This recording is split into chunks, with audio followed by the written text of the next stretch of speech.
do this!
don't look. Hello, Ritchie. Hello. How are you doing? I'm all right. I'm in Hot Springs, Arkansas, instead of the usual Salt Lake City, Utah, and on the road. The first time trying to do this on the road, so it's going to be interesting. Yes, that is fantastic. There's always something new waiting and happening. And because live streaming just by itself isn't like challenging enough, we've taken it upon ourselves to do this mobile. So Ritchie is coming to us all the way from a very hot springs, apparently. I'm here in Joburg. And we have Dan, who says very nice photographs. Yes, absolutely. We have received a huge amount of pictures, and we are super excited that all of you are so very enthusiastic about sharing them. And I think, big up to everyone who's submitted. Yeah, it's so great to see you. Thank you for submitting and tuning in today, Dan, and everybody else who's out there in the audience across the world. We're so honored that you could be here. Yes, absolutely. It's Jack who's saying hello as well. Hello, Jack. How are you doing there? Thank you so much to everyone for being here early, and for seeing us all in black and white. And we, Jack is saying he's a huge fan of your work, Ritchie, and the recipes. Thank you for bringing us your vision. Yes. If it wasn't for you, Ritchie, we wouldn't be here. Thank you so much for your kindness. Yes, absolutely. Yep. It's fantastic. It's a lot of fun for me to create them, and I'm glad that people are finding them useful. Dan is saying, I'm trying to understand what he's saying. Apparently you guys have emailed, so thank you. Yeah, awesome. and I gotta apologize. A lot of people have emailed me, and because I'm traveling, I'm a little bit behind on answering emails and comments. I do try and answer them all, and if it's taking longer, just a little bit of patience, and I'll get to it. Yes, because when you're traveling, it's all just a little bit more challenging. It's been challenging enough already. Yes. Robert, hello. Thank you so much for tuning in. Thanks for all your submissions as well. I'm glad you enjoyed the recipe. We loved seeing your results. Thank you so much for sharing. Mm-hmm. And there is Raki, who's also saying thank you. Thank you for tuning in. Thanks to everyone for tuning in. Yeah. It is a wonderful, to have this vibe. We want to connect with you, so thank you for all your comments. Don't be shy. Don't hold back. Let us know.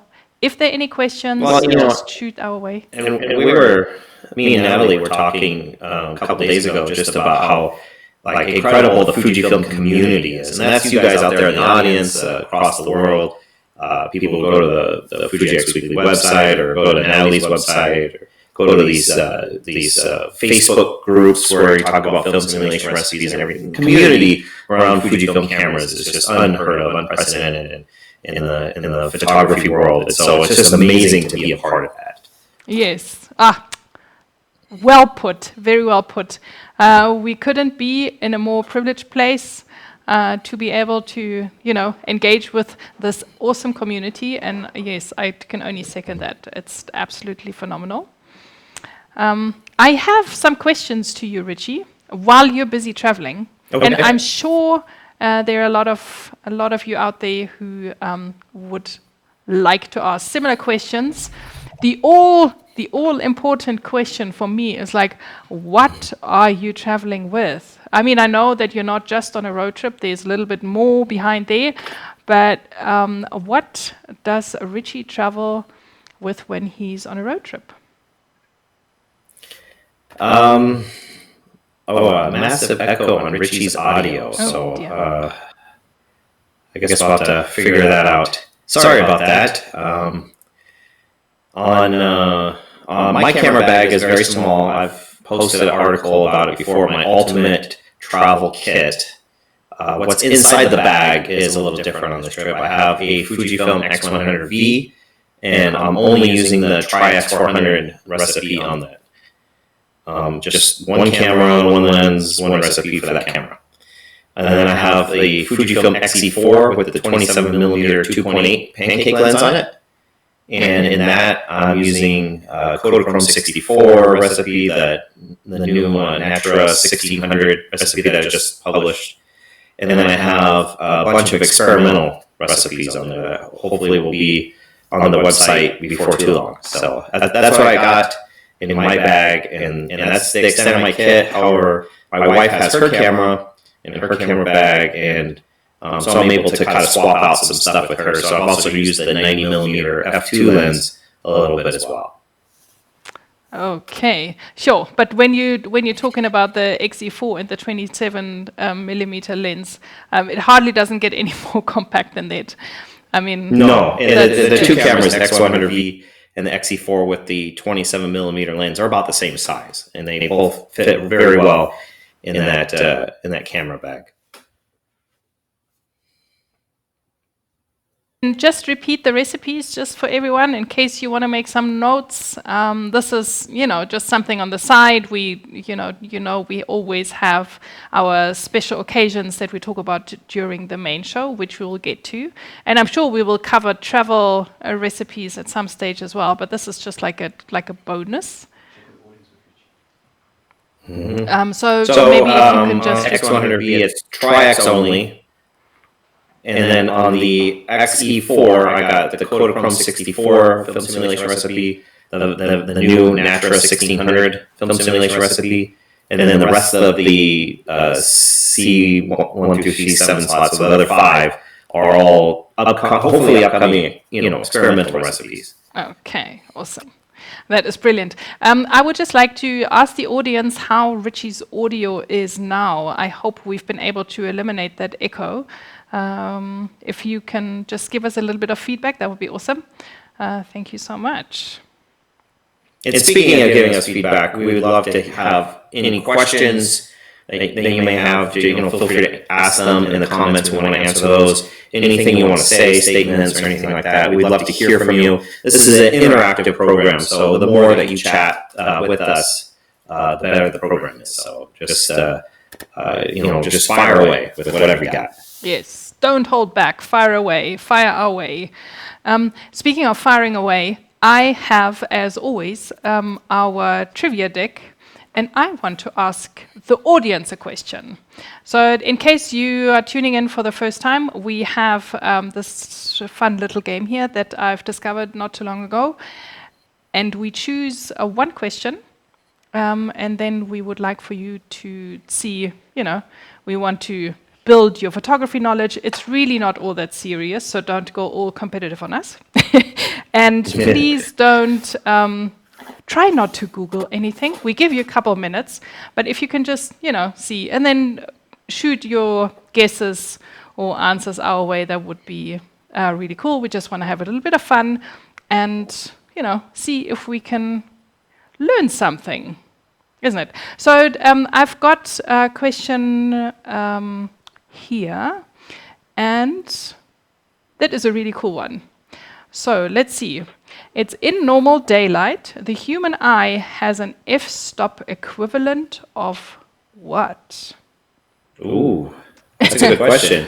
That is a very good question. And I don't think I've ever come across this before. I'm curious what the answer is. Yes.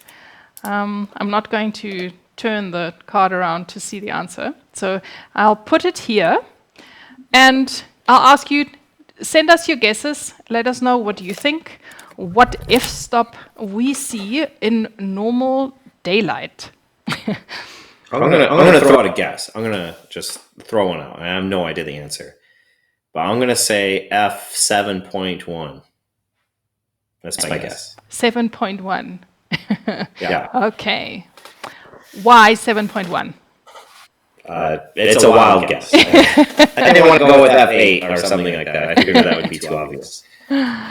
Okay. Caroline says 20 stops. Okay.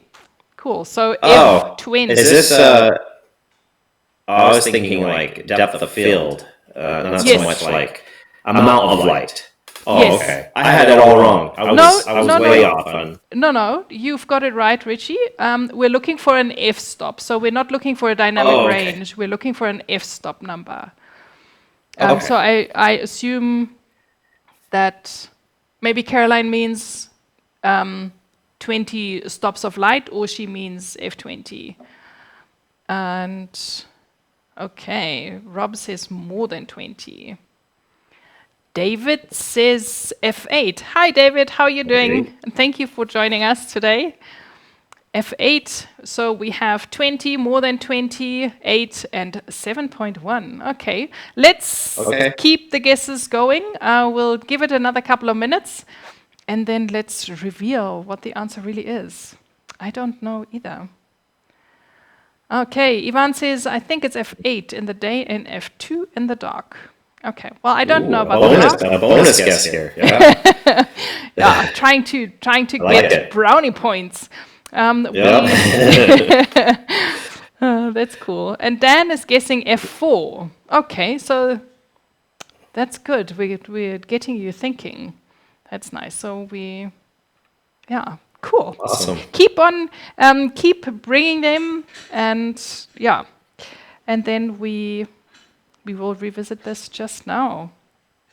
Yeah. Okay.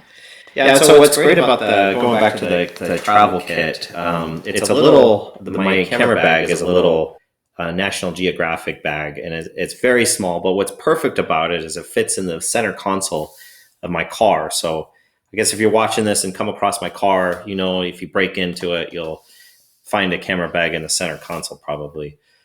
But it's just so convenient for driving around, going out about. And if I need to pull the bag out, it's so small and light. And, I definitely recommend that to anybody who's looking for something small and light to carry with them. It's a good setup.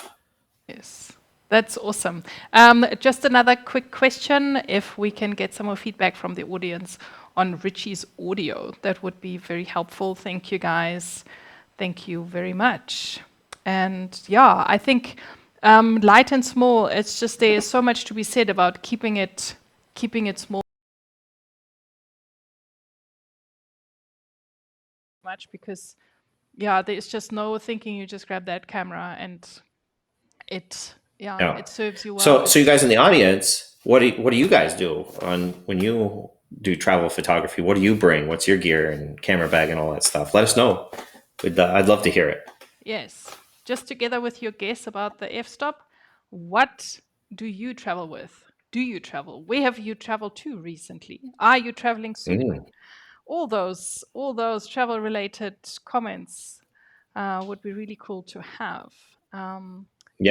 So that is that. In the meantime, there is Caroline. She says, it depends where my focus is. So I think my eye changes light. Like a zoom lens. Yeah. Maybe. That'd be interesting to know. Yes. I guess I've never really thought of this, the physiology of that, I guess. Yeah. No, definitely not. Definitely. Or biology. I don't know. I don't know what you. Yeah. I don't know what science category that ends up in, but whatever category it ends up in, I've never put too much thought into it. But it's kind of fascinating. Yes. So I'm glad that we get you thinking. So here is someone who's got a very mathematical answer. That is Harold. Oh yeah. That is F2. Okay, I'm not sure if I can decipher this. Ritchie, help me here. What's Harold trying to tell us? Can you see the comment? F22. Maybe it's F25 with a 4mm. No, it's got to be. He knows something. Okay, Harold, you'll have to help us out, Harold. You'll have to spell it out a little. We're not. That is okay. I guess scientific enough to understand. Yeah, I've got the feeling Harold knows something about eyes that is more than the average human being, which I think is really cool. So thank you. So if you can elaborate that on a little bit more, that would be cool. Otherwise, we will just, read you the answer in a short little while and take it from there. Yeah. But in the meantime, we always want to know where you guys tune in from, who's watching from where, what time of the day it is, wherever you are, because with Ritchie traveling, it's been quite interesting for us to keep track of our time difference. Like, okay, what time? Yeah. And so by now I've like the world clock on my phone is my best friend, because I'm just done counting. So wherever you're watching from, give us a shout out, let us know, and tell us. Tell us. Let us. Yeah, we'd love to know. And it's amazing. It's always amazing to find out where everybody's tuning in from, because there's always somebody, it's like 1:00 in the morning and they're watching, and that's amazing to me, or somewhere it's like 4 a.m. or I'm really honored that you guys would tune in at such odd hours to watch us chat and stuff, and hopefully learn something. So yeah, we got David watching from Ireland, and it's 6 p.m. That's awesome. That's pretty decent. Thank you, David. Yeah, it's probably a good time in Ireland. Yeah. Yes. Montreal, and Gabriel's tuning in. Nice. That is very cool. Awesome. We always see how people are watching in from so many different places. Like Rob's also, he's tuning in from Germany. Oh, that's very cool. He wants live polls. We have had that sometime last year. We've since changed systems a little bit, so we are working on getting that back somehow into the queue. But yes, that would be very cool. Absolutely. Yeah, I appreciate the feedback. That's awesome. Oh, and then from Colombia. That's interesting. Oh, wow. That's very cool, Jack. That's almost midnight there. Nice to have you. Very nice to have you there.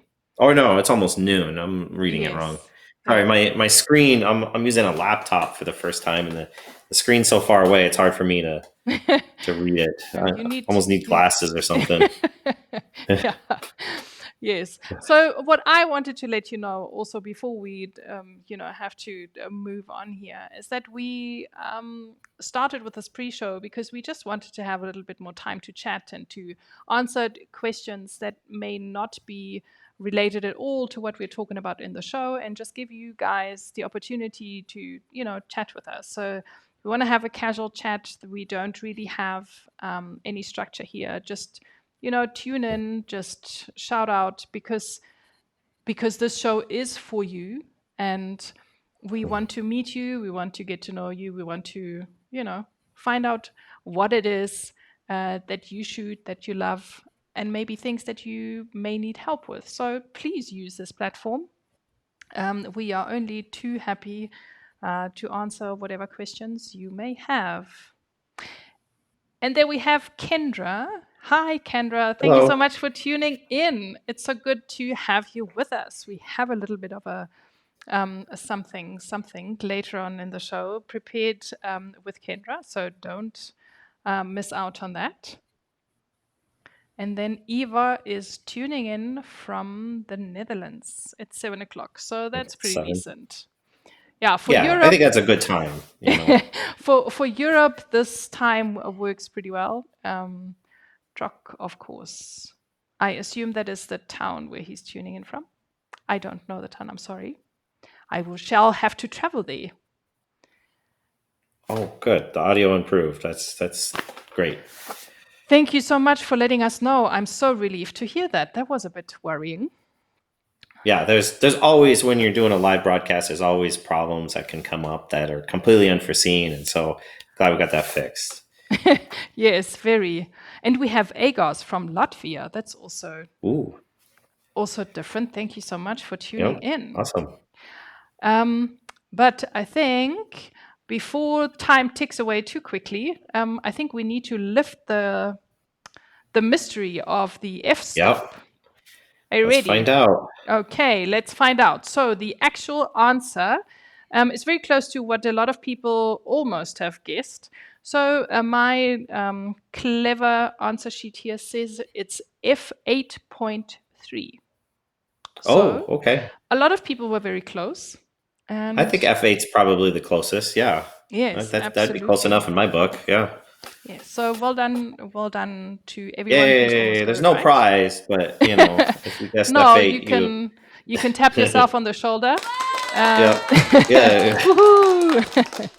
But yeah, and some people may have learned something. And Björn's dialing in from Dubai. Thank you for Hi. joining us. We are going to 9. have to wrap it up, Ritchie. Yep. We are going to see everyone in the main show. It's time for us to move on over. See you just now, Ritchie. Yep.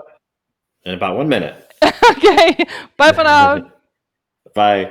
Let's do this!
Good day. Welcome to another episode of SOOC, where we talk about everything and anything straight out of camera. Hello, good afternoon, good morning, good evening. My name is Nathalie, and I'm coming to you from Johannesburg, South Africa. And we are here to talk about everything that is straight out of camera and that, a show that helps you to make it easier to create stunning looking JPEGs straight out of camera. How's it, as we say from South Africa, or how are you doing? Howdy, how is everyone today? We were a little bit soundless there at the beginning of the show, so apologies for that. But yeah, that's how it is. That's live streaming. There's always something, or can be something, that is, not the way we planned it. So please forgive us for that. But we are absolutely excited to have you here. And if you've been tuning in the pre-show already, you've seen that Ritchie is with us here again this evening. If you are new and you've just tuned in, let me just tell you what this show is all about. Because we are here once a month, every second Tuesday of the month to be exact, and we come together to celebrate film simulation recipes.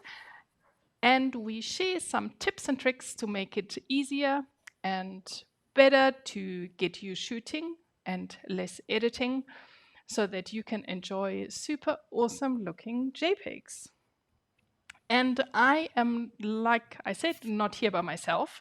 I have co-host Ritchie from Fuji X Weekly with me, and I'm super honored to do this show together with him. So let's give him a round of applause and welcome him, and see where he's tuning in from today. Hello, Nathalie, and hello, everybody out there watching.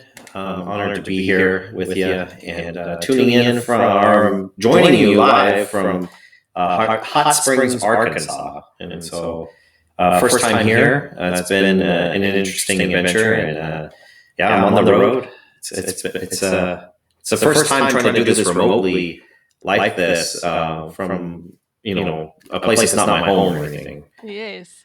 Welcome to the show, Ritchie. It's awesome that you're here, and I hope we have, chased all the gremlins out, and we're ready to Hopefully. the show. Looking and sounding good there, and ready to tackle the show. And give a big shout out to let's give a big shout out to the audience. Thank you so much for being here with us today. Let us know where you're watching from, and if you're new, if you're here for the first time, even a bigger shout out to you. Thank you so much for finding us. If you're here again, thank you so much for your support. We couldn't do this without you. We're here to answer all your questions that you could possibly have about shooting JPEGs in camera or anything else Fujifilm related, photography related.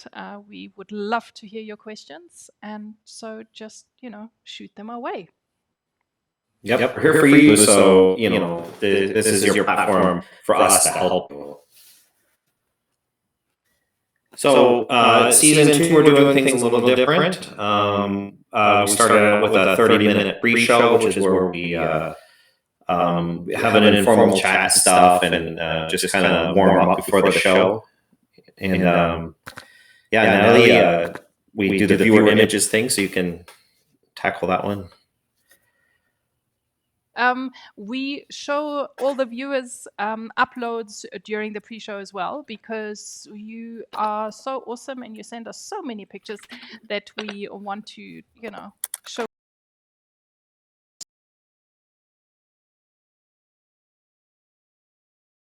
Because, we want to make sure that they all get viewed. So it's always, obviously, the recipe from the previous show.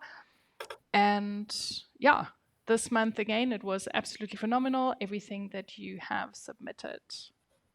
Thank you, everybody, for submitting such wonderful pictures, too. And then what we're doing is, instead of, in the last season, we introduced a new recipe, but didn't really tell you what it was going to be until the show. So now we're letting you know ahead of time what that new recipe will be as we wrap up the old one as well. Yes, exactly, because we found that we wanted to give you just a little bit more, advice and information on the recipe before you start shooting with it. And so we thought we need to switch it up a little bit. And then lastly, and most importantly, we want to open the screens and microphones for you guys. We would love to have you as live guests on the show, because we want to get to know you better. We want to, connect with you, because as the audience and an awesome Fujifilm community member, we want to, just really also give you a platform to exchange a little bit what your experiences are of shooting with recipes, why you're shooting recipes, and anything else that you could possibly think of. So reach out to us and we will take it from there. And moving along with more news, we have touched on this already last month, but since it's a big celebration in the year of Fujifilm, we thought there's no harm in repeating this, and everyone who has missed out on last episode, you may have heard that Fujifilm is celebrating 10 years of X-Mount.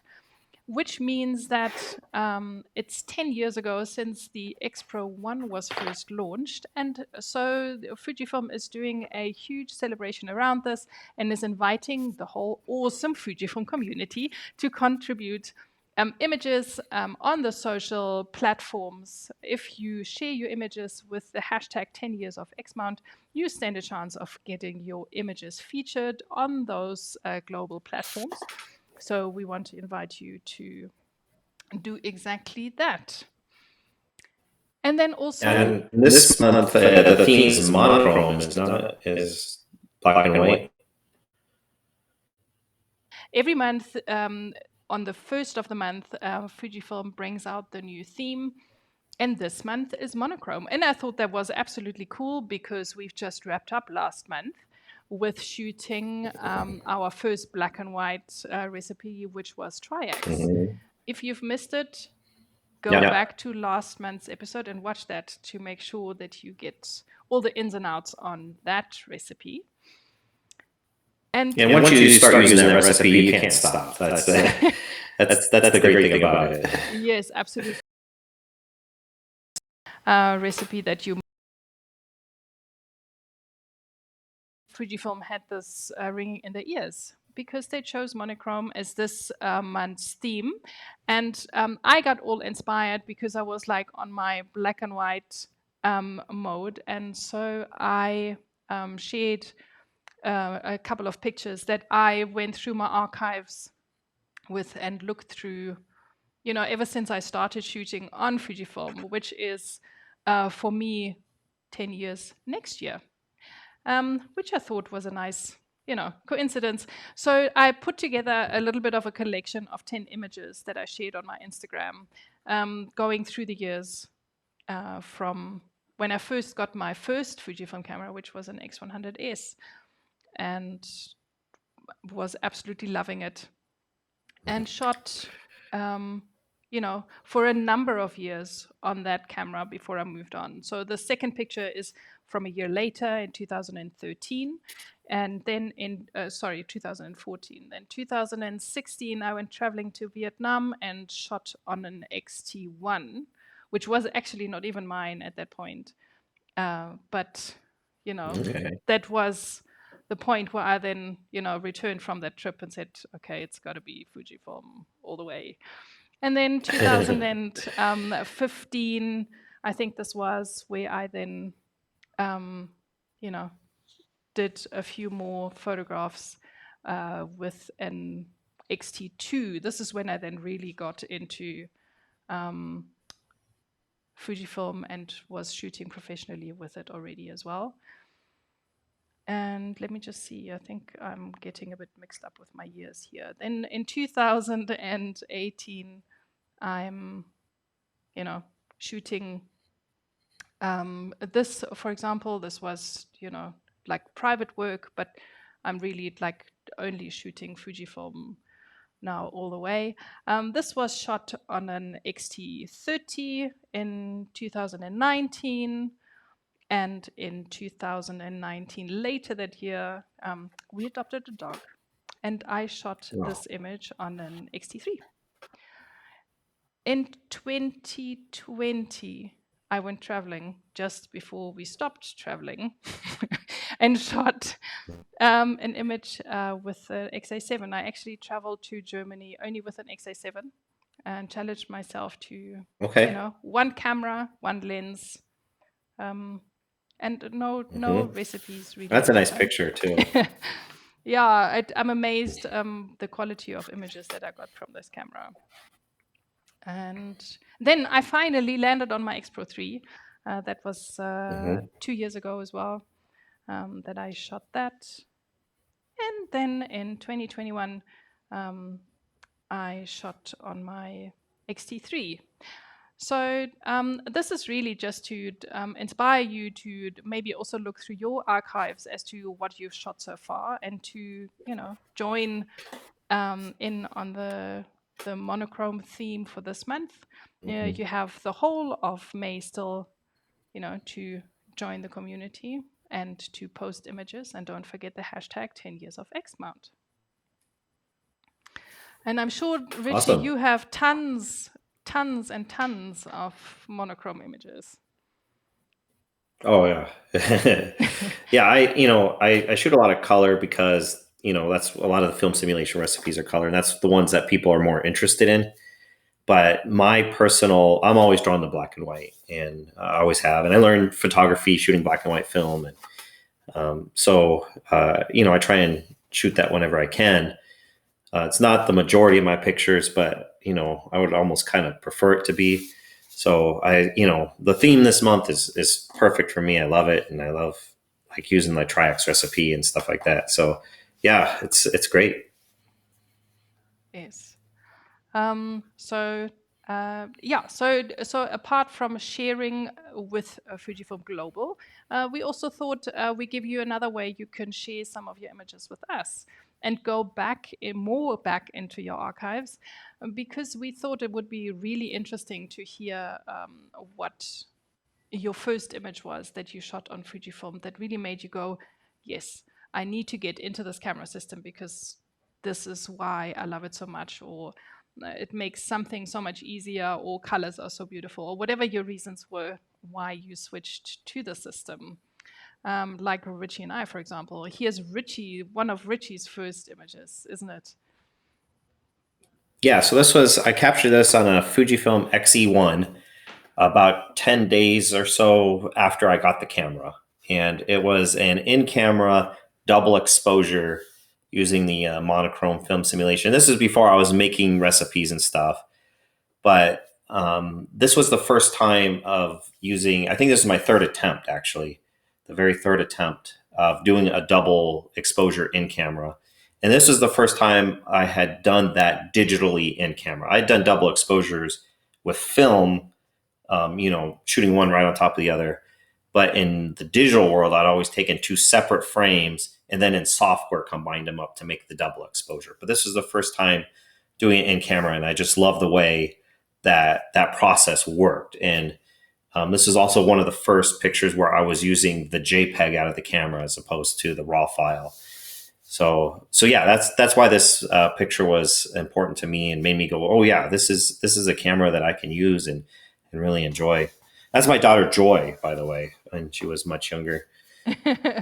Yes, I absolutely love. First of all, I love the image and I love the story, and yeah, it just goes to show how versatile the cameras really are, and how awesome the system is, and the opportunities you have to create with it.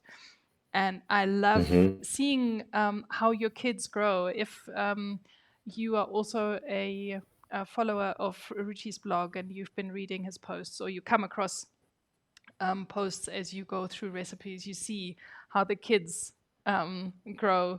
And I think that's absolutely wonderful. And thank you for, sharing the images with us, Ritchie, so that we get to, almost like share in a part of it also.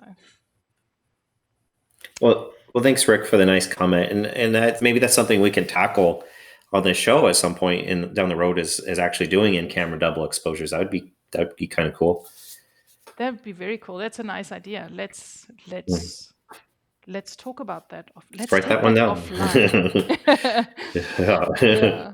So this. And now here's your picture, Nathalie. Yes, yeah. So this was on my very first trip to Namibia, where I had to decide to travel with only one small camera, because it was a big family trip and there were lots of suitcases and there was just no space for big camera bags. And I had just received my X100 and I was playing around with it and I did some long exposure. This was traveling in the car, and I actually shot this through a window, and I was very happy with it. And that was just like so nice, because it was really on the way, like 1 or 2 days into the trip, and I was still a little bit nervous as to, oh, will I miss my other camera gear? And then I got this picture. I'm like, oh no, I think I'll be fine. So these are Ritchie and my images as firsts that made us want to shoot with the system more. So if you have stories like that, or if you have something similar, please do share it with us. We would love to hear your story. So we invite you to upload your image to the normal upload link with the hashtag 10 years of X-Mount, nicely labeled, and tell us your story. And we would love for you to join us as a live guest, so you can do so right here and then, because I am sure the audience would love to hear your story. The audience always loves to hear good stories. We have lost Ritchie. That is not good. I'm sure we will get him back in here in no time. Sometimes the system freezes a little bit, but there he is. Hello. You. My Wi-Fi cut out, so Oh dear. yeah, I had to restart that. No problem. My apologies to everyone. That's all good. In the meantime, I told everyone to please upload and share their images with us for the 10 years of X-Mount. And we have some more news, and that is the X Summit that is happening in May. So we have not heard much more about it, apart from the fact that it's going to happen sometime this month. So we wanted to just, alert you to it in case you are like us and always want to be on the pulse with new releases, to hear what's coming out. Is there, what is there that we are wishing for, what we're looking for? Ritchie, is there anything that you are hoping that is going to get announced this month? I always look forward to new cameras, so I don't know if I could afford one if they did announce it, but but that's always fun. Like the cameras are what probably get the most attention. Probably the thing that impacts more people though is lenses. So it'd be interesting. I know there's a couple lenses on the roadmap. I don't know if those will be announced or not, or what exactly specifically may be coming. But yeah, for me, I'm always hoping for cameras. Yes. So what we do know is that there is a 5th generation X series camera that is going to get released. So whatever that means, we've heard something about a stacked sensor that Fujifilm has announced last year in their last summit. They told us what we can look forward to coming this year. So yeah, so that's going to be really interesting. And yeah, these 2 lenses that are on the roadmap, we obviously don't know whether that is something that's happening this summit or another summit. Maybe there's some firmware updates. That would be cool. I know we always want That would be great. firmware updates and more film simulations and so forth. So let's see. But yeah, keep on the lookout. I'm sure once the date is official, it will be announced on all the platforms, and then we can chat in the next show what actually did get announced. Yeah, and that'll be fun. and you guys can let us know what you would like. Let us know in the comments what you would like to see announced by Fujifilm in the next couple of weeks or so. Yes, absolutely. But we have a tip. We always have a tip, and we also have a tip today. And the tip is a really smart, clever shortcut that Ritchie shared not too long ago. That has got to do with quicker access to the recipes. And yeah, so this is a fun one, because normally you put the recipe in your custom presets. So you have to hit the Q button, and then through there actually scroll through C1 through C7. But there's a little bit easier way to access it using the rear command dial. Yes. And we want to all share that with you and want to make sure that you can benefit from this. So to, really explain to you guys, we want to actually run through how to program this. And I've got an XT3 sitting here waiting to be programmed. And I thought Ritchie can talk us through or talk me through how to do this, and then we can demonstrate, and you could watch and learn, and take it from there. So, Okay. shall we? Yeah, do awesome. this? Yeah, and you can do this on any. I think you can do this on any X-Trans 3 or X-Trans 4 camera that has a rear command dial. So the XE4, you cannot do this on. But yeah, let's open up the menu. Hit the menu button. There we go. And then we're going to go to the wrench menu at the bottom. Or what'd you say you called it in South Africa? We call it the spanner. The spanner. Okay. Yes. So we're going to go there, and then we're going to go to button and dial settings. Okay, that's over here. All right. And you'll click on that or arrow to the right. And then we're going to go to function FN setting. Okay. Function FN setting. Cool. And click on that or arrow to the right. That one will work. And then we get this great visual where Fujifilm shows us exactly where the buttons are, and we're going to go find that rear command dial. Yes, so let's scroll through. I think that is really cool how they've done this, to be very honest. I love how it looks, and it looks so nice on this big screen. And there are lots of different function settings, and this very last one is the one that we're looking for. So you can click on that or arrow to the right. Either one will work. And we're going to change that to be a select custom setting. Okay. Which is luckily, just it's not where you're at. It's a long list that you can go through, but it's the select custom settings with that little C in the box kind of thing. I'm glad it's not on page number 7, but right here. Yes. Okay, and then once you select that, and then you can exit the menu. Okay, there's different ways of doing it. The quickest I always find is if I half press the shutter button, then I always half press the shutter takes you right out of it. Yeah. So then when you press the rear command dial, it pulls up your C1 through C7 custom presets. So I see a Kodak Tri-X. There's the Kodak Vision 3. Superia.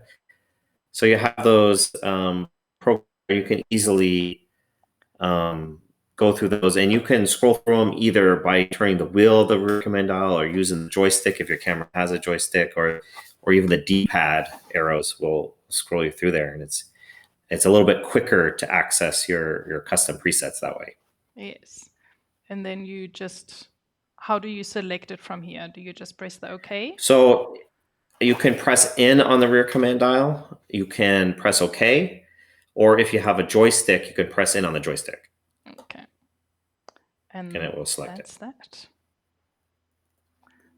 And that's it. Awesome. A very quick and easy hopefully that makes things a little quick. Yeah. Yes. Yeah, it definitely does. It does help. I advise that you try it out and see how you go. Mm-hmm. Yeah, I have my X100V set up that way and my XT30 set up that way. So it works out really well on those cameras. Yes. Thank you so much for that tip. That is great. But moving along swiftly, we have also prepared some more recipes for you that you can use in different situations for different occasions. And inspired by a new recipe that we're announcing, we thought we focus a little bit more on low light photography. And we have so this is. Go ahead. Oh, go ahead, Nathalie. Oh, I was going to say, this isn't necessarily for nighttime photography, but it can be. But what we had in mind was just once the lights get darker and dim, and maybe you're indoors or maybe you're outdoors, what recipes would work well for that time? Maybe kind of blue hour, could be nighttime, could be indoors, but we wanted to be a little bit more versatile with what we were selecting. So exactly. The recommendations that I have, if you have an X-Trans 2 camera, is to use that Cinestill 800T recipe for X-Trans 2. That is actually my favorite version of the different Cinestill recipes that I've made. So if you have an X-Trans 2 camera, get that one out, program it in, and use that one in low light. I really enjoy doing that. Yes, and If you have, sorry, I just wanted to also mention that since we are still on Kodak Vision 3, so this is a very good, a very similar recipe to that. And yeah, so I think it's really nice. And I absolutely love this image. It's very striking. So let's go out thank you. and try and Yeah, shoot some gas stations. I mean, with yes, your exactly. and And then the next one. Go ahead, Nathalie.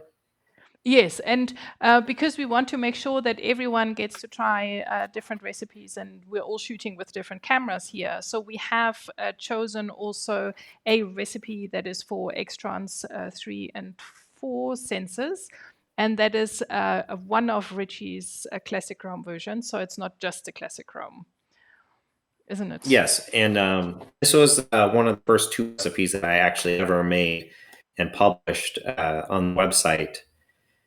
So it's an early one, but I still enjoy using it. A lot of people enjoy using it. Still very popular, and you can use this on any X-Trans 3 or 4 camera. But if it is a camera that's X Pro 3 or newer, you'll have to decide what size you want the grain to be.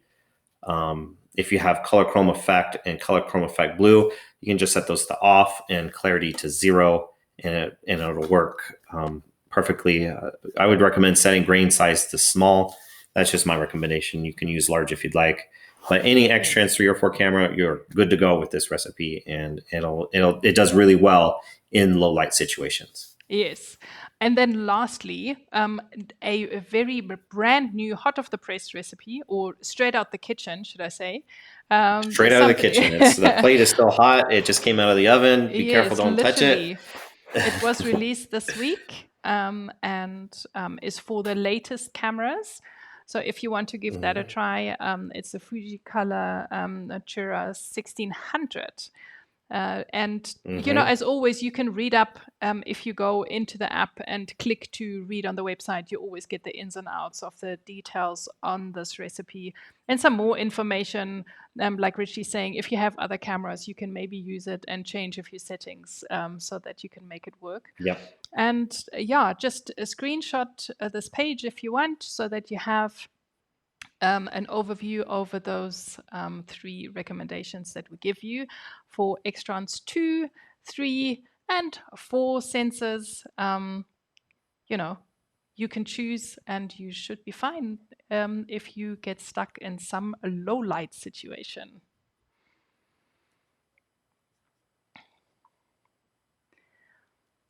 Today, we are celebrating Kodak Vision 3 to 50D, everything that you have created and shared with us is, center stage today.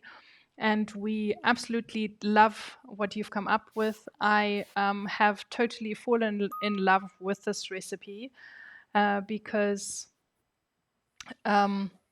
it's connected to movies, and everything that's connected to movies make me go a little bit gaga. So we've got a few sample shots that Ritchie and I have just to get the mood going. So Ritchie, don't you just want to let us know?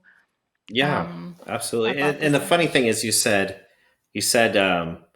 that talked about movies, and that this really you're really in the movies, and so this film simulation really speaks to your heart in that way.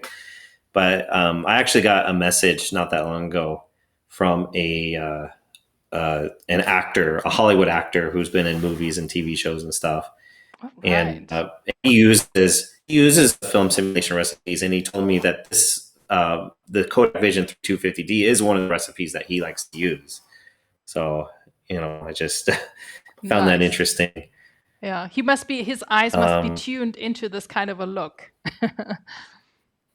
Yes, exactly. So anyways, this picture here, I just recently captured this. This is the view that if you could look outside, that's what you would see. But I captured this a few days ago, just the boat going by. And I like how the recipe, captured the color of the sky and the greens and the blues and stuff. So you get a certain look out of this recipe, and I think you can see some of those colors in this picture. Yeah, nice view. Shame. Yeah. Yeah. And speaking of view, this is one of my images that I captured while traveling. Also, this is not my view out of my window at all. And I love the mood in this. I really do. And this is probably one of those where I'm like, yeah, Kodak Vision 3 is definitely one of my favorites. And so this picture here is of, I guess, kind of a historic house in the Ozarks in Missouri. I like the stained glass windows on it, and just tried to capture that with this recipe. Yeah, that's stunning. Traveling the Ozarks, so interesting. Yeah, I've never been. It's the first time for me, so it's been an interesting trip. It's beautiful here. Yes, yeah, it looks beautiful. And this is me taking a walk through my local park, and I just wanted to showcase that, on the one hand, this recipe does blue skies extremely well, and gives the whole image a really beautiful tone, but greens are also captured really nicely. So yeah, that's why I thought I'll share this image just to highlight that point that, blues, greens, and, reds are also Reds and yellows, yeah. Really stunning in this recipe. But much more important than our images are, of course, what you have submitted. And this is the best part. Yes, you showered us with lots of images, which is absolutely phenomenal. And because we now show all the images that you submit in our slideshow that we start in the pre-show, we pick a few images that, for no particular reason, some that we like, or a certain character or thing that we like about the image, and so we want to share those with you. We get so many submissions that we can't show them all during the show. So if you want to see all of the pictures, tune into the pre-show, and or stay after the show, and you'll be able to see them all. And we're honored to be able to show them all. And I wish we could show them all on the show, but we just have to narrow it down to a few.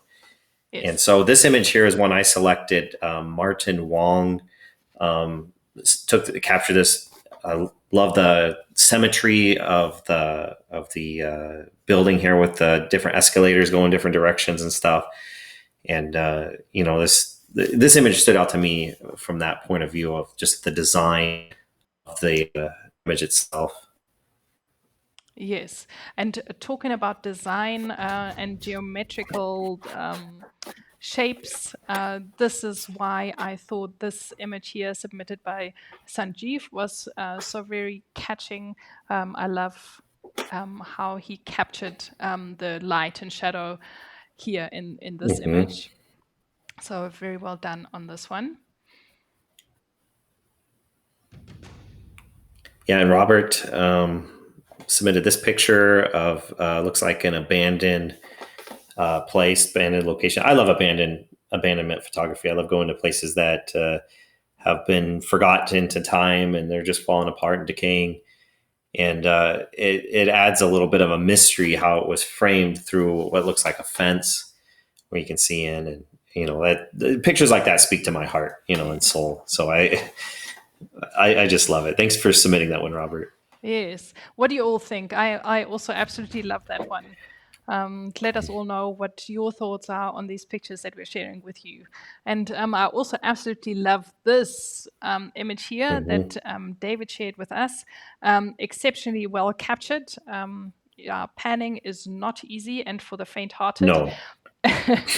But I mean, all the colors really, shine so beautifully here. The red obviously is super striking. So thank you for submitting that. And to emphasize, like shots like that are hard to capture, to capture good. And so way to go, David, for doing that one so well. Yes. And this picture here of the apples is, to me, this looks like something you would see on the wall in a restaurant or kitchen somewhere or something like that as artwork. And it just as a poster, it just looks so good. And so, Jean, thanks for submitting it. It just looks so well. Yeah, and again, like if I was looking for artwork for my kitchen, I would get this one. Oh, excellent! Nice. Yeah. Yes, it's very inviting and showcasing those beautiful colors. Really, really nice. And then we could not show this picture because what about, how do you not show a picture shot in Kodak Vision 3 250D that captures the Kodak factory? So that is very smart. Thank you so much for sharing that with us. I love it. And I absolutely love how and if you can't read what the building says, that is the Kodak factory. That is the place right there. Yeah, that is it. Amazing. So yeah, thank you so much for sharing. That was really nice. That made me smile, and I couldn't resist. I couldn't resist to pick that one. Yeah. And now I think. Am I counting right? Have we gone through all three? I think it's time for a little bit of a drum roll, and we always pick one that we think, overall just really captures the essence of the recipe the most. As every recipe has some character to it that is a strong point or whatever, and so we have a feature image that we share with you that encapsulates all of this. And oh, we get some sound effects. Yeah, we do. Yeah. And this was submitted by Enrico, who also has been submitting, so very loyally every single month. So thank you for all your support. It's really wonderful. I love this image. The tones in it, the colors, and especially how that person in the red stands out against the green. It's just it draws you into that spot right there. Yeah, it's insane actually. Like at first you look at it and you're like, okay, all the other pictures, because there's so many pictures coming in, and then you skim through them. And then the more I look at this image, like this man in this red jacket just like jumps at me. It's like really, it's like so well captured. Yeah, Rob, thank you for sharing your sentiments with us. So yeah, it's phenomenal what you guys get up to. And what I also always love so much is like to get a window into your lives wherever you are, and just, everything is, all the worlds are so different, and where people live and what catches everyone's eyes. So that is, such a treat. Yeah, and all these pictures are inspiring to me personally, and I get a lot of joy out of it, but I also maybe get a little more out of it too. Just and how I look at things, it allows me to look at things just a little bit differently. And so hopefully we're all just learning from each other, seeing each other's pictures and stuff. Yes, exactly. That's what it's all about. We want to, share the love and inspiration to go out and shoot some more images just because we can. Yep. Especially now that we're not editing the pictures, we have the time to do that. Exactly. And the time to do some more shooting is now with a new recipe. So for this month, we have chosen a Fujicolor recipe, and namely the Fujicolor Superia 800 one. Like I was saying earlier, we are moving from a daylight and rather low ISO film to a bit more a higher ISO and 800, so that we can photograph in more overcast situations and get a very different look, as much we try to, vary it so that the images that you get every month are very different from the previous one. So, I think Fujicolor Superia really shines in overcast situations.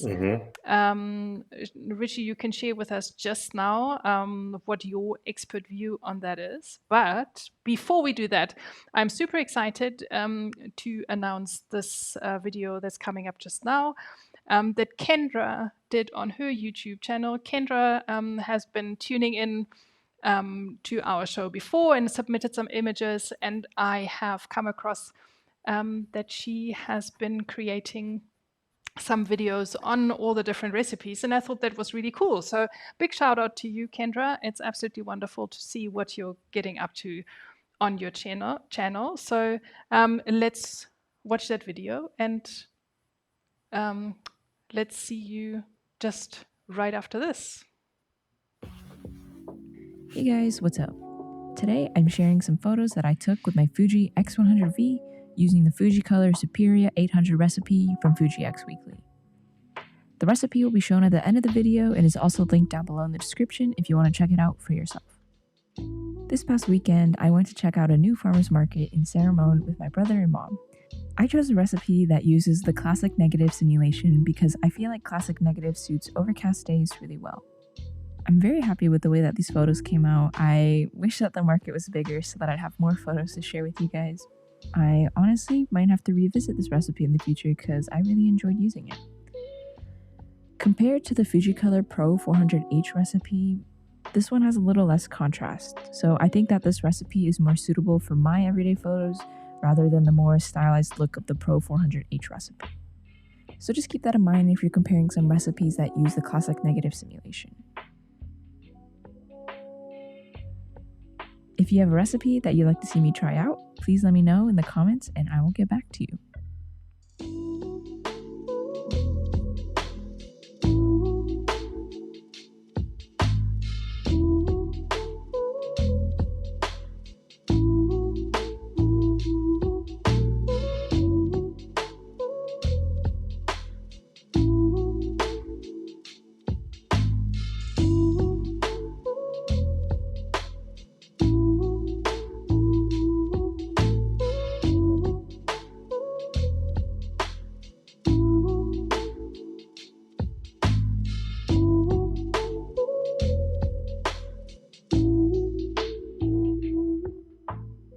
If you've made it this far, I just want to say thanks so much for watching. I really appreciate it. And if you enjoyed this video, please consider subscribing. I've tried my best to put out a photography, videography, camera, something related video every single week. Thanks again for watching, guys. I will see you next time. Yay! So thanks, Kendra, for letting us use your video, and for those out there in the audience, go check out her channel as soon as this one's over. Finish watching this, but after that, go check out her channel and watch all of her videos. There's some really good stuff in there. So yes, she's really been getting stuck into your recipes, Ritchie, and she's pushing out videos, so that's really cool.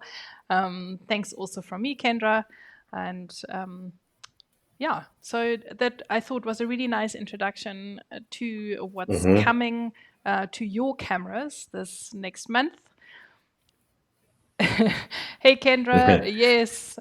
Yes. Thank you for letting us, share it in here. Yes, absolutely. So it's all about community. So everyone's got something to share, and so we want to really have this platform to reach out and to do that.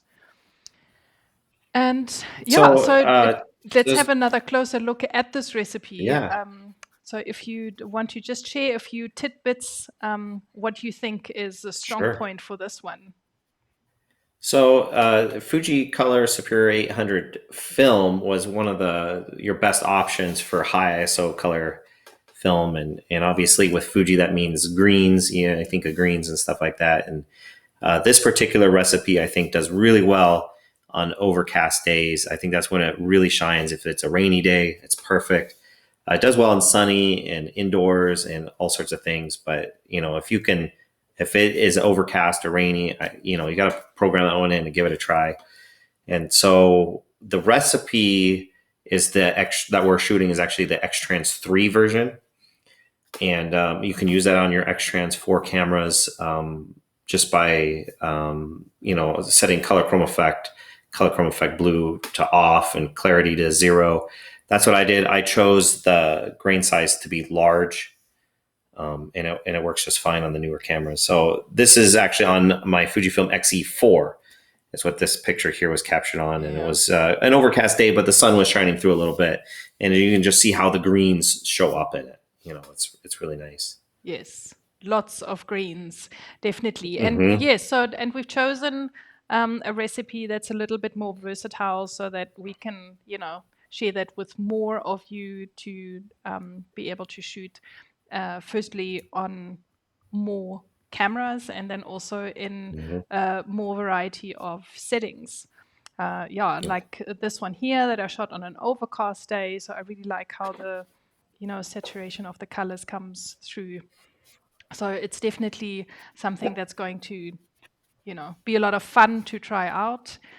And not only in daylight, because it's auto white balance. So it's a lot more flexible and versatile that you can, shoot it in all sorts of situations.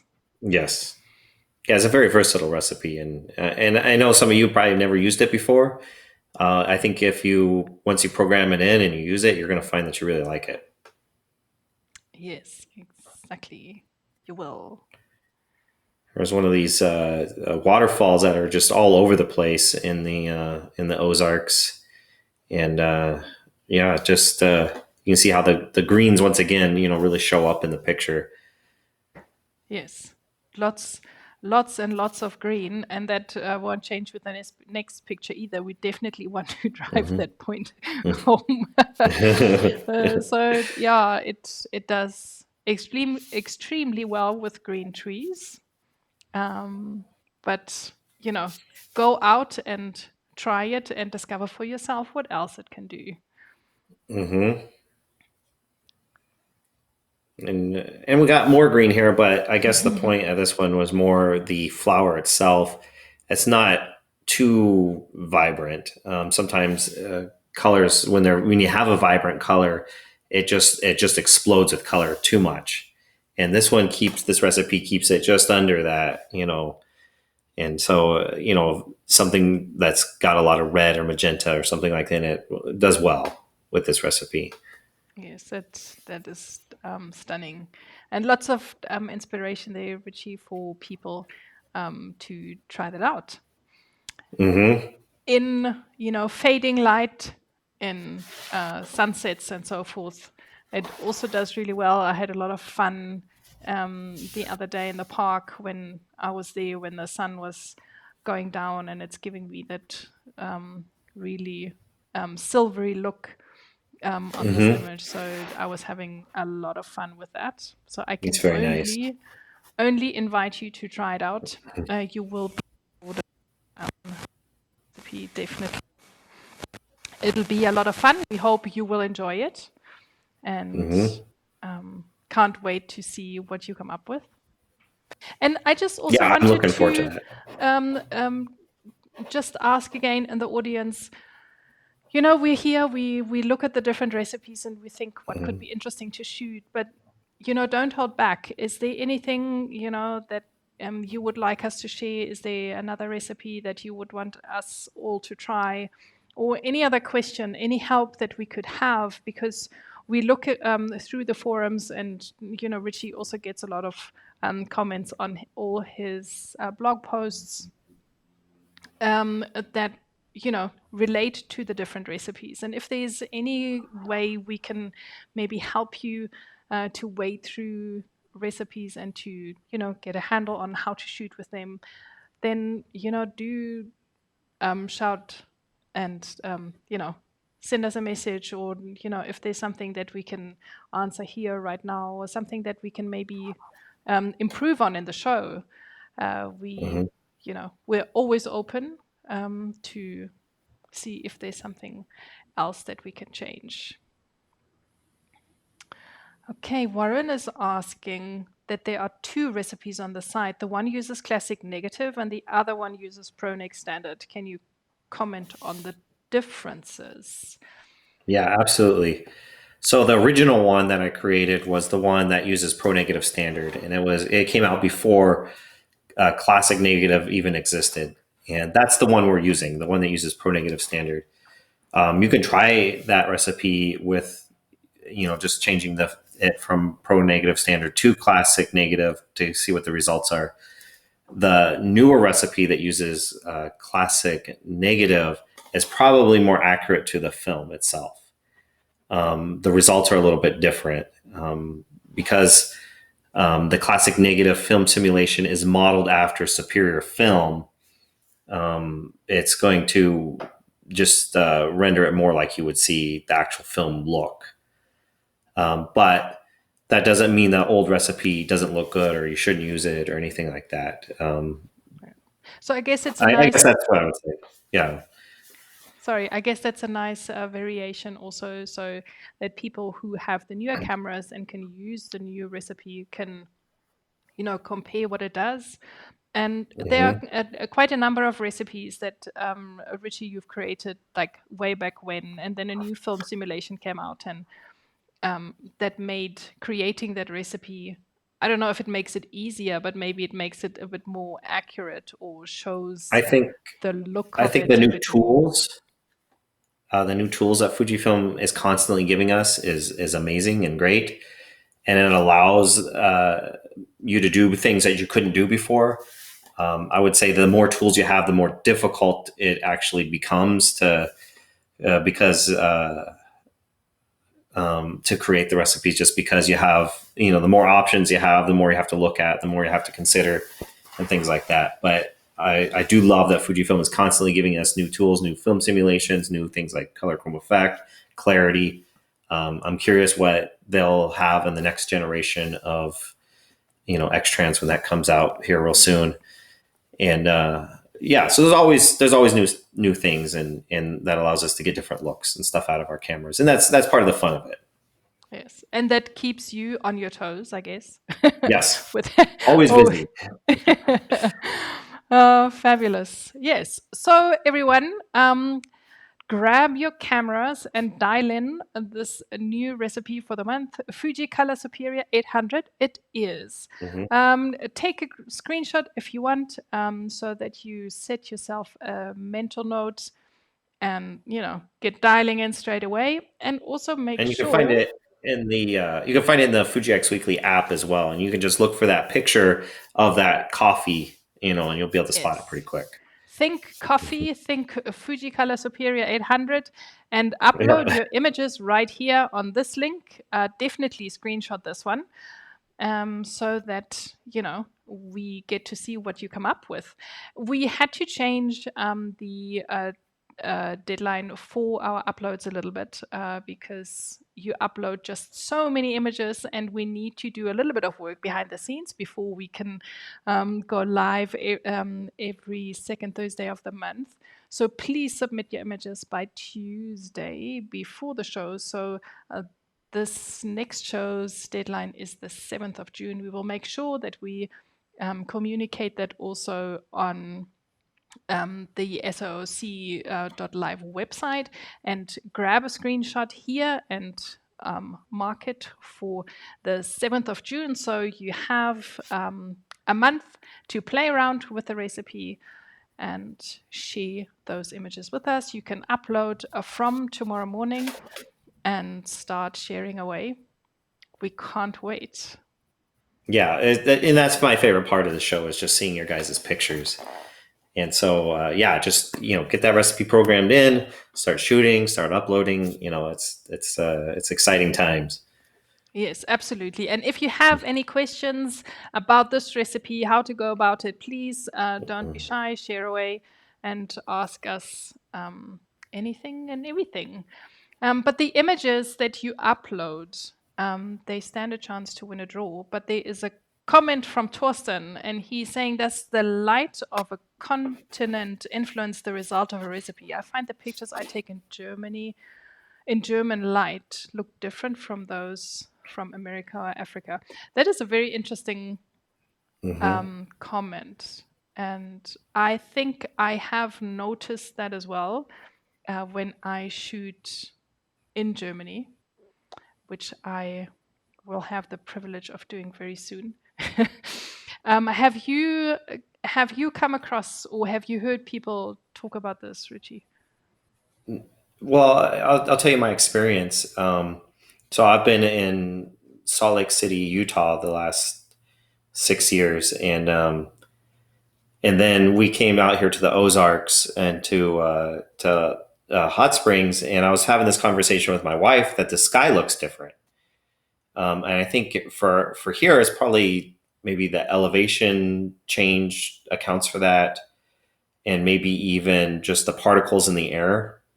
But to me, just looking at the light, it just within the same continent, it's clearly different. I noticed it, so I imagine that depending on where you are in the world, the light is different depending on things like elevation, humidity, particulates in the air, and things like that.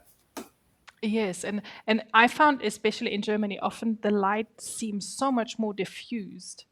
And like I know here we often struggle with very harsh sunlight, so that is sometimes can be nice, but sometimes it's also really difficult. So there is definitely changes, yes, absolutely, and that was what makes it all the more interesting and exploratory. So yeah, very very good comment. Thank you so much, Torsten. Get a little bit of a. Is that a warning that our time is up? Well, not time's not up, but we are getting close, I think. Nope. But we still definitely have time for Dan's comment. He's saying he's working SOOC on a GFX 50S2 using recipes. Okay, yeah, that's a great question. So Fujifilm sent me a while back just to use a GFX 50S, the first one. And it has the same sensor as the 50S2, but a different processor. That's my understanding, anyway. And when I used the Kodak Vision 3 250D recipe on that camera, and we saw that in the last episode of SOOC. And the differences were mostly in the shadows, as where I noticed differences. The GFX camera has lighter shadows. You can see a little bit more of the detail in them.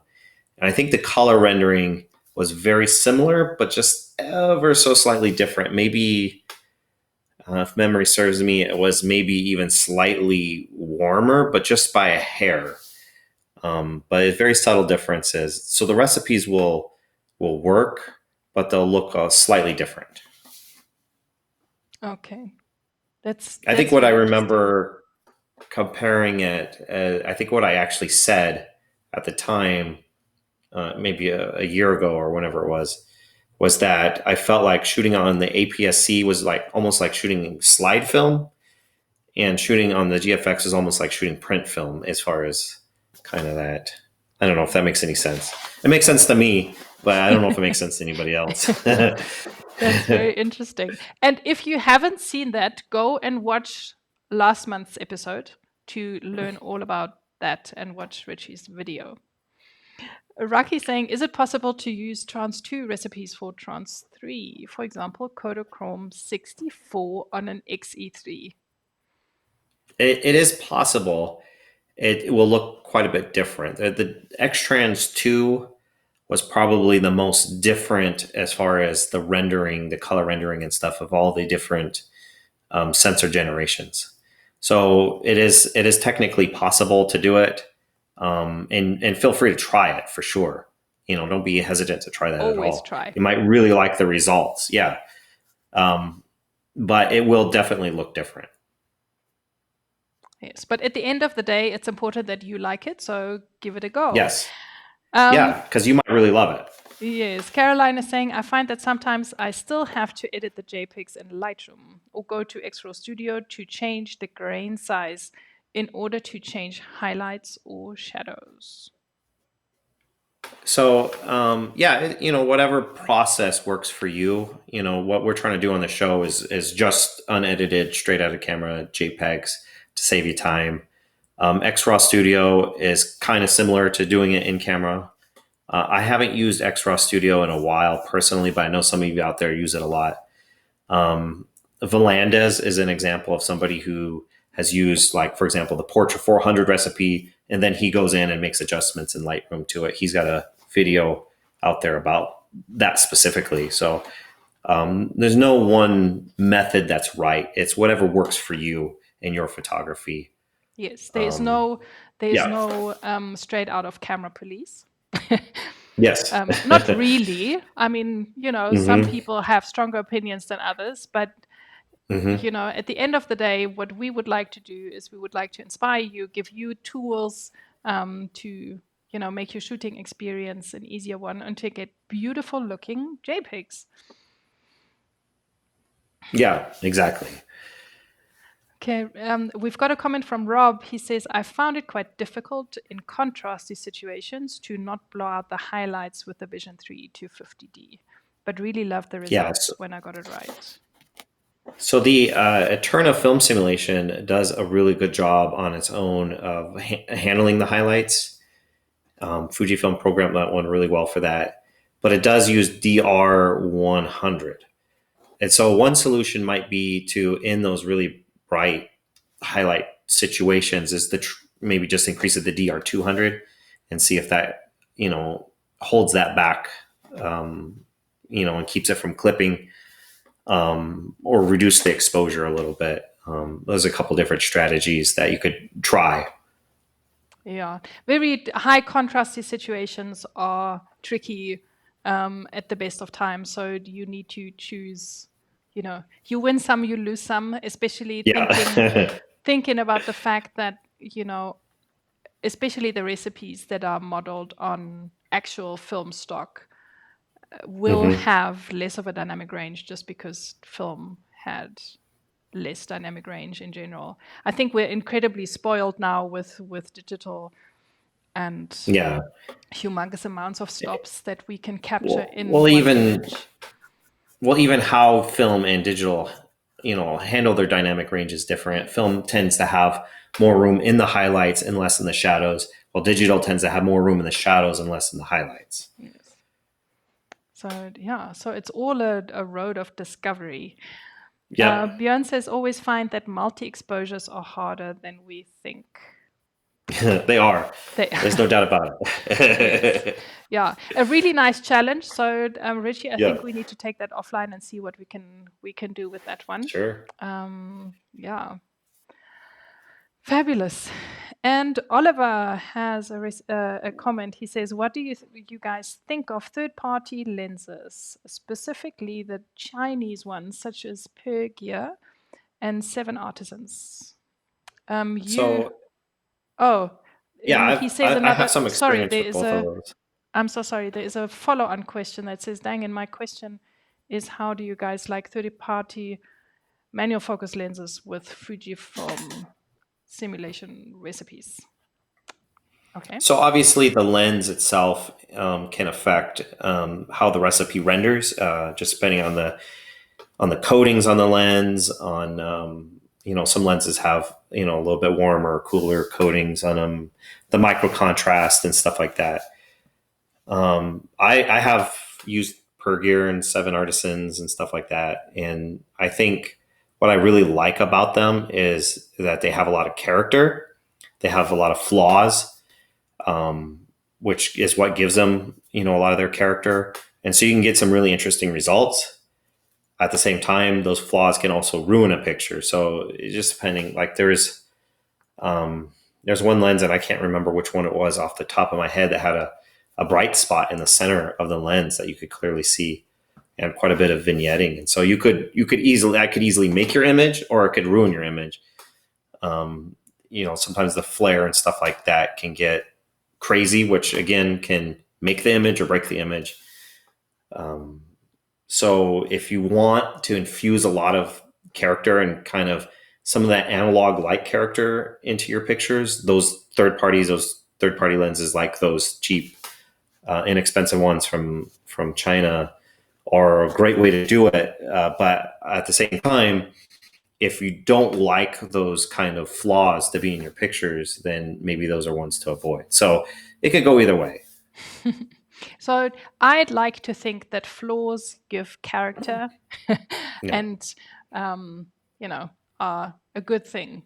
I think so. In my opinion, is more good than bad. Yes. So if that makes any sense. Yes. It's good, but use caution.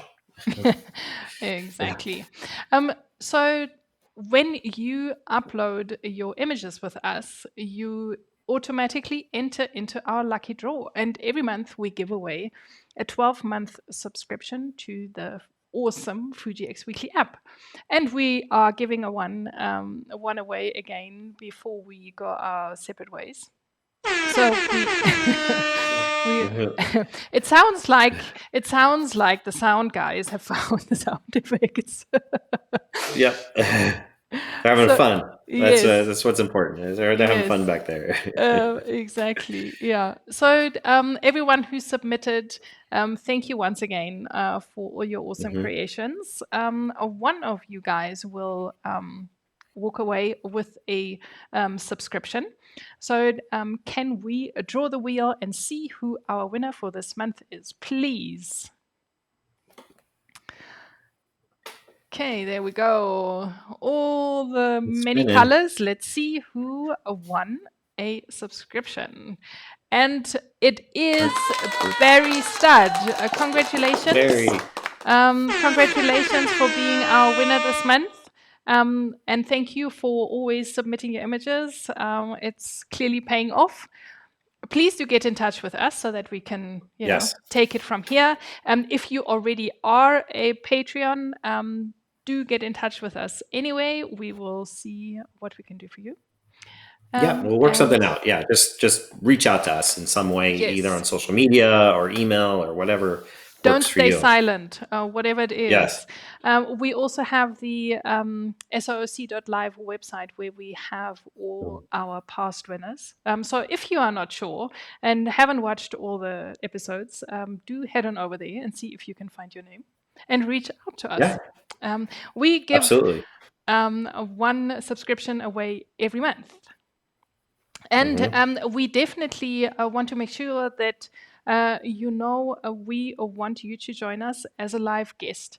This is a celebration of the Fujifilm community, and we want to connect with you. So if you think you want to come on the show and chat to us as a live guest, please reach out. You can comment with the hashtag SOOC live guest, or connect with us on the social platforms. You know how to get in touch with us. We would love to hear from you, and we would love to feature you and let you tell your story and share it with the rest of the audience here live on one of our next shows. And it won't be too scary. We'll make Only a little bit. We'll make it comfortable for you. And I like to say, if I can do this, then anybody can. Absolutely anybody can. So. Absolutely. It would be wonderful to have you. So we'll just leave it at that for now. We are already here again, Ritchie. Thank you so very much. Thank you for taking so much of your time, and even while you're traveling in the hot of hot springs. Thank you. I can't thank you enough for taking the time for doing what you're doing, and for doing more of what you're doing, and giving us all these beautiful recipes to try and play around with.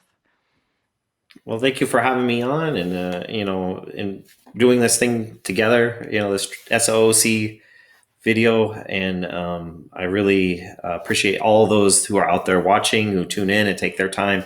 And I hope that you learned something or got some inspiration out of this, and found it to be worthwhile. And we just appreciate your time. Yes, we couldn't do this without you. We wouldn't be here. And there would not be any show if it wasn't for you for tuning in. So thank you so much. Thank you for your support. It is an absolutely pleasure and honor to be here with you. And with that said, I think, it's time to say goodbye. Ritchie, do you want to do the honors first? Yeah, well, thank you once again, Nathalie, and everyone watching. And definitely load that recipe into your camera and start shooting and start uploading. And I'm super excited to see what you guys come up with. And we'll see you in a month. Yes, we will see Bye. you again next month. The show will be on the 9th of June. This is our next date. Deadline for images is the 7th, don't forget. And we can't wait to connect with you again. So from me also, it is time to say goodbye. Stay safe, keep well, and until next time, goodbye from now. Bye.